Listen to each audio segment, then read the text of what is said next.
Hey, what up YouTube? This is going to be a feeding slash update video.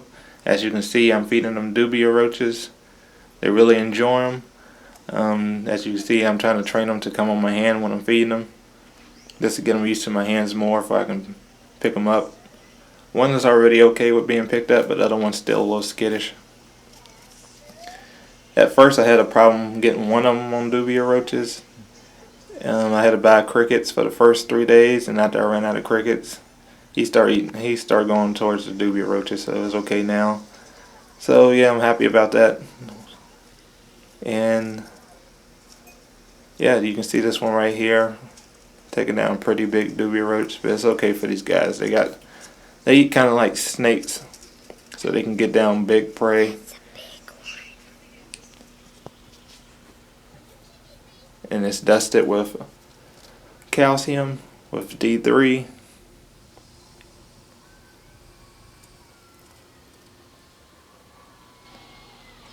Yeah, you can see they get done. When they're done, it used to take them, since they're still pretty small, they take a little break in between. So you see that he's not going to take this dubia roach. But what I do, I end up popping the head on the roaches. I know it sounds mean, but it's better than having the roaches climbing all around your tank and just going behind the background and you'll never see them again. So yeah, I just pop the heads on them and they stay there for hours just wiggling their legs. So when they get ready to eat again, they just run down there, pick one up and eat it. As you see, this one takes them. After they get the roach, they run behind, so you can't really see them eating the whole thing. I tried, hopefully they get a little bit more bold. So yeah, and I remember my last video I was talking about I said court bark. It is bark, but it's not court bark. I just found this off trees that was the bark that was starting to peel off of them. So yeah, what I did was boil them and stuff. You really don't have to boil them because it's good to have a bioactive tank anyway. So you want the little bugs and stuff in your tank. So some of the leaves that I put in here, I didn't wash them or anything, and I do have little bugs walking around, but they help clean up the poop from the lizards and stuff, so it's all good. I'm sorry for this part right here. My case on my tablet was sliding down, so that's why it was a little foggy down there for a second. You can see how he's moving his neck back and forth. That's just to push the roach down his throat, just like kind of a snake would do. So yeah, the reason why I have leaves in here is because it helps keep the moisture in the substrate, so the hot from the heat from the lamp just don't dry up your whole substrate. The leaves will help with that.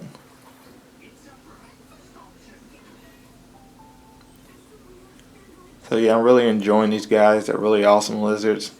I'm glad I picked them up.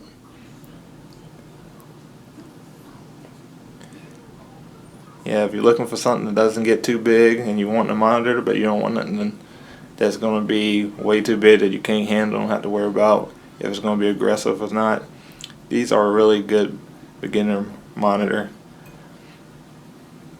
Before these, I did have a bunch of other reptiles. I had bear dragons, blue tongue skinks, and stuff like that. And I ended up getting out of them for a while and going into fish tanks and stuff. But I ended up getting back into the reptiles. And I always wanted Ackie monitors, so I decided just to jump into getting Ackies. But yeah, as you see right here, there's all the bark and stuff that I found outside, driftwood. I took like pieces of tree that I found on the ground.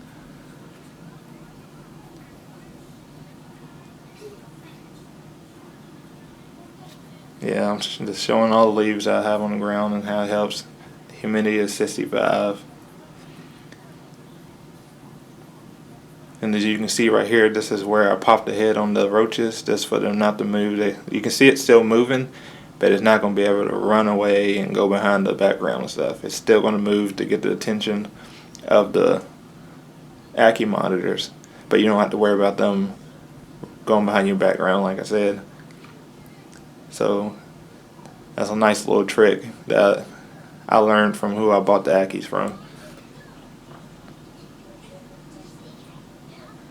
yeah, and these guys still like drinking water, so yeah, I still recommend with the water bowl, giving them a water bowl, because every time they get done eating, they almost go straight to the water bowl and gulp down some water.